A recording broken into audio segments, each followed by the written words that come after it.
the left side of the table, your left, Dr. David Callender, who of course is our president and CEO of the Memorial Hermann Health System. In the middle, Dr. Angela Shippey, who is our Chief Medical and Quality Officer.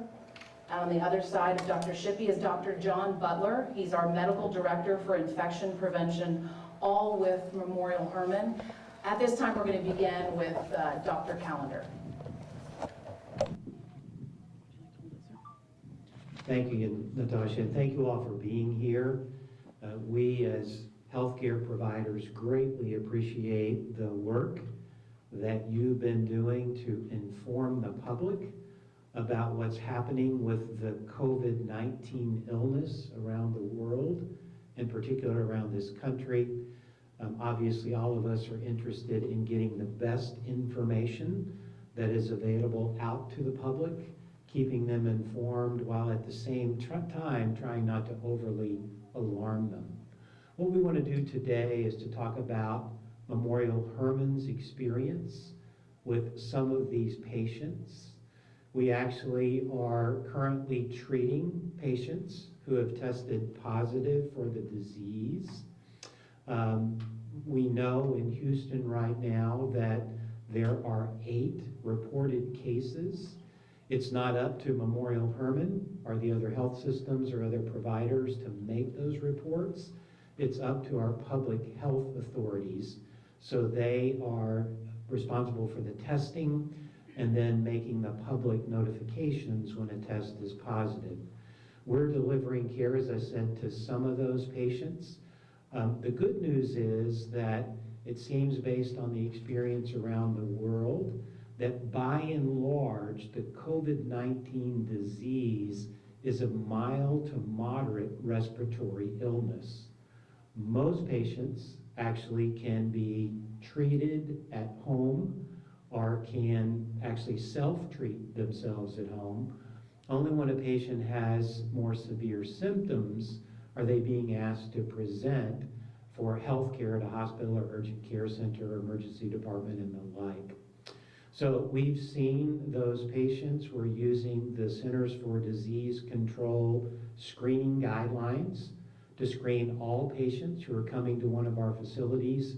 If they meet the criteria for further screening or possibly to become a patient under investigation, or PUI, then we notify the appropriate public health authority. They get engaged with us. We again deliver appropriate treatment. The health authorities are involved in determining whether or not testing will occur and then reporting the results of those tests.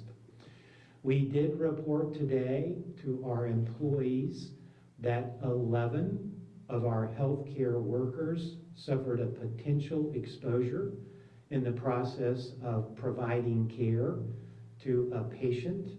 We're going to talk a little bit more about that in a minute. One of the challenges with these sorts of viral illnesses is that while they generally behave the same way with every patient, sometimes they throw us a curveball. Dr. Anthony Fauci, who is the director of the National Institutes for Allergy and Infectious Disease, has made this point multiple times over the past few days as he's talked about the nature of the disease and try to do everything he can to help prepare the public to deal with it. So in our particular case, with the exposure of these healthcare workers, the virus threw us a curve, or potentially threw us a curve.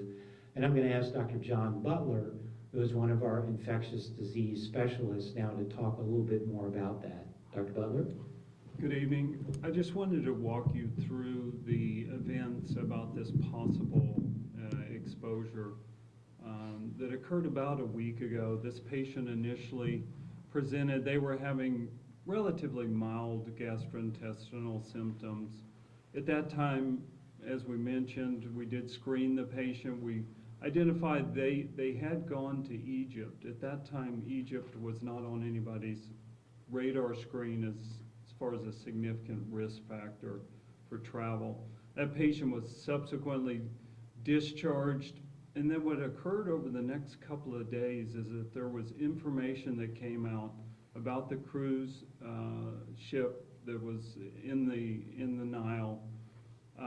There was multiple passengers on that cruise ship that were identified as possibly exposed. There was ongoing discussion with the health department and Memorial Hermann and the patient, and we subsequently brought that patient back in for testing. Yesterday, late afternoon, we did find out that that patient did test positive. And so our initial concern was making sure that all of our healthcare providers that were involved with caring for that patient are identified, or they're notified, and that right now they've undergone testing and are being quarantined. And I'm going to stop and let Dr. Shippey give a little bit more details about further information, what we're doing with our healthcare providers. Sure. There's nothing more important than making sure that our healthcare providers are taken care of, that they have the information that they need, and that they have the tools and training that's necessary to help take care of these patients. As it stands right now, they've all been tested. Their labs are being sent off so that we can find out whether or not they've truly been exposed. But as we continue to talk about this disease, it's really important to notice how much those initial symptoms mimic the common cold or flu. 80% of the patients who have COVID-19 have mild to moderate illness. They'll present with symptoms that are very similar to the cold: fever, cough, shortness of breath, malaise, and gastrointestinal symptoms. So right now what we're doing is reassuring our employees that they have everything they need to continue to take care of these patients. And we're taking this opportunity to really reinforce to the general public how incredibly important it is to follow all those normal hygiene, like washing your hands, not touching your face, cleaning off frequently touched surfaces, making sure that during this cold and flu season, as well as this time when we're talking about COVID-19, how important it is to follow those very simple procedures, because they go a long way in keeping somebody safe and making sure that they don't have COVID-19. Thank you, Drs. Butler and Shippey. So again, we are encountering the virus in the Houston community. There are 8 officially reported cases. Based on what we know from public health authorities, all of the cases reported in Houston thus far have a positive travel history. There's been a documented exposure during the course of travel. Some of our healthcare workers were potentially exposed to the virus when the patient with the virus presented with atypical symptoms and did not actually have a positive travel history according to the guidelines at the time. So we'll continue to use the screening guidelines. They are being updated as is appropriate by the Centers for Disease Control. We're very comfortable caring for the patients who are currently receiving treatment in our facilities. We treat them as we would any patient who has an infectious disease caused by a similar respiratory agent. So flu, measles, pneumonia, COVID-19, we treat them all the same in terms of isolation precautions, making sure that we do everything we can to protect our workers as well as people who are around those patients. And again, we feel we can do that safely moving forward. Like you, we will closely monitor the prevalence of the disease in the Houston community, and we'll certainly be adjusting our approaches as is recommended by the Centers for Disease Control as well as our public health authorities. So let us just stop there and see what questions you have. Which Memorial Hermann location was this? We're not at liberty to say, thank you. Is that up? Should the public know where this happened? Actually, I think the public should follow the guidelines that Dr. Shippey provided and have been regularly provided. But can you understand why people would want to know where this was? Well, certainly I can understand that, but again, we need to protect all of our patients and workers, and essentially the best thing for the public to do is to, number one, be very concerned about the flu. Right now, it's still a more significant threat to health than is the COVID-19 illness in Houston. But you don't And so- self-quarantine for the flu. We don't self-quarantine for the flu. Right now, again, that's under the guidance of the public health authorities. But the manifestations of the illness and the threat are about the same. So good hand washing, keeping an appropriate distance. If you believe somebody around you has a respiratory illness, it's recommended a 6-foot difference if somebody's coughing or sneezing. Frequently washing hands using the 20-second rule. That is about the amount of time it takes to sing happy birthday to you twice. So that's the guidance that we're giving patients. And then at home, particularly for those who have an ill family member, frequently disinfecting surfaces of commonly used tools like telephones or surfaces in bathrooms and in kitchens and those sorts of things. Those are the appropriate preventative measures for all of these sorts of respiratory illnesses.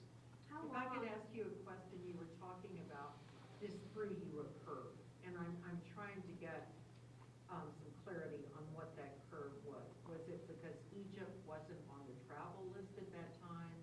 Was it some lack of communication with the health departments?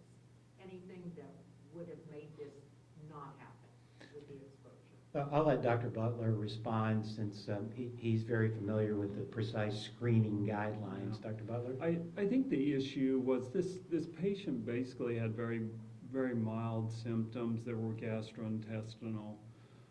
It has been reported that this is, one of the symptoms, but obviously respiratory symptoms are the most common. And I think it's important to recognize that we really think this is transmitted by respiratory droplets. The patient that we saw didn't have any of those, so we think the actual risk is less as far as transmission. And what I would add is it was just this week on a call from the CDC where they were talking about the experience of taking care of these patients in China versus the US. And in the US cases, we're seeing a little bit more of the gastrointestinal illness. And so that was put on the list of symptoms to look at. So that was just on the CDC call that we had this week. So that was a new finding that was highlighted for all of us taking care of these patients. And there are I two just- strains of the virus right now, correct? That's what's been reported from China. And so we're obviously monitoring that situation. And then, of course, if that is true, then we'll have to try to understand if those 2 strains are acting differently as they infect patients. I just want to make one more comment about the health department. We actually have been in very close communication with them, and they reached out and we discussed this case after the fact. Are patients able to contact the health department directly and say, I think I may have a problem here? Yes. Did these patients contact the health department? Some of the patients, there was multiple patients that were involved with this cruise.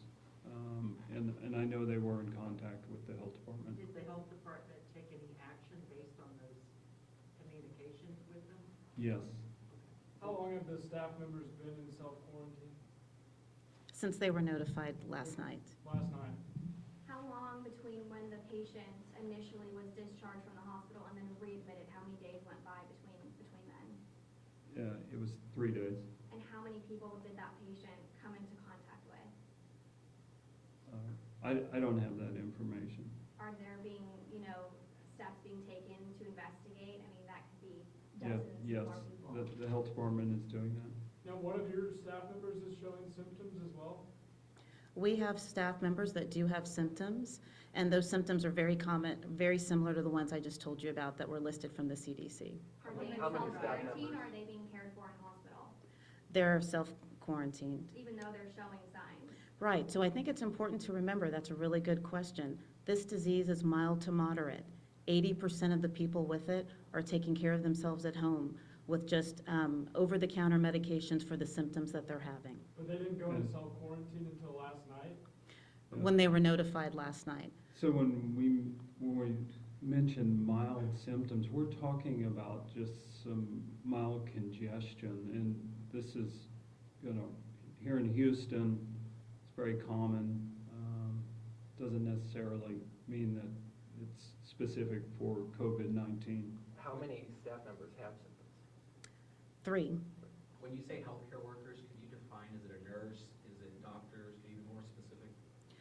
We're not going to get specific just because the privacy of them, because now they're employees, but now they're patients, if you will. But healthcare workers just always know that there's a team of people that help to take care of a patient. Could they have exposed this to other people in Houston? We notified them last night, and they've been quarantined since then. But, I mean, they've likely had it for days now. Well, if they did, they were exposed, they have been notified, now they're being quarantined, public health is involved, and will be participating in helping to track down any contacts. You mentioned the gastrointestinal symptoms. Could you be more specific to the viewer as to what that symptom can mean? Is it stomach ache? Is it something more than that? What should people be on the lookout when they hear gastrointestinal? This patient had diarrhea. And then also, Dr. Hotez over at Baylor College of Medicine testified in DC before the House, and you mentioned that the 3 most vulnerable groups are older people, healthcare workers, and also first responders. When something like this potentially starts spreading among healthcare workers, what impact does that put on your staff when it comes to treating your own, but also just providing the help for people that do get sick in the future? So one of the things I would say is when we look at others across the United States where they have many more patients than we do, they're at the mode where they're treating their patients, their personal protective equipment has changed. They're in a very different mode than we are here in Houston, meaning they're wearing surgical masks or not even necessarily using their N95s because, again, the way this virus, in terms of illness, how it has impacted people has been very mild. Earlier, the question was asked, well, we don't quarantine people with the flu. Well, you know what? People with the flu should stay home. People with a cold should stay home so they're not infecting others around them. So what's happening and what we realize is as this virus continues, as people are becoming more community acquired instead of travel, we will see it manifest itself in many different ways. People will have many different forms of the illness, most of them mild to moderate. And then finally, we'll get to the point where we'll be behind this and we'll be able to look back and tell you more about exactly what it looks like. But what impact could this have, though, on a hospital when you're quarantining 11 healthcare workers? Tomorrow there might be X amount of number and they have to self-quarantine. What impact can they have on the community when Right. you're having these people self-quarantine them? So the impact would be that we would probably change our operations, how we operate at the hospital in terms of how many elective or normal operating procedures that we have, how many patients are we taking care of from an emergency standpoint. Certainly it could impact us, but as we've seen by our other colleagues across the country, they have been able to continue all of the regular care that they provide, as well as caring for the COVID-19 patients. And do you agree that healthcare workers are potentially one of the most vulnerable sectors out there in the community as to getting this disease possibly? I think the implication was that the healthcare workers are actually going to be providing care at the hospitals, and it has a significant impact in that way. But healthcare workers at being risked to develop infection, no. The only risk being that the opportunity to come in contact with more patients who have it, but certainly they have the right personal protective equipment. They're prepared in the best possible way. Have the equipment requirements been changed at all in the work of this? No, they have not. You also mentioned that you used the term community acquired, and I guess that hints at community spread. Do you think this is the start of a community spread? I don't think this particular situation states that it's part of a community spread, but certainly as more and more patients throughout the Houston area come in contact with COVID-19, we could see it. Also remembering that some people have very mild disease, so they're never going to be tested, and so we don't know if they have it. How long does it take to get the test results back for the 11 workers? That's changing, but you know, it's much faster than it was a few weeks ago. It's generally taking 24 to 48 hours now. Will you Is be that following being the done? footsteps of other healthcare providers by implementing new visitation policies and mandatory screenings for not only patients but visitors entering your complexes? It's something we're looking at on a daily basis.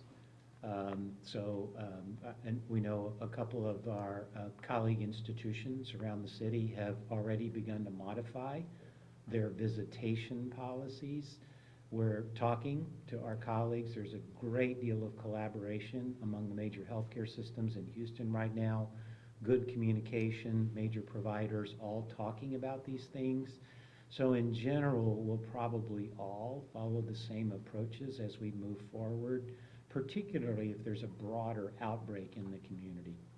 I know you guys care about protecting the privacy of patients and workers, but how does releasing the location where this happened violate policy, especially if this might be a large facility?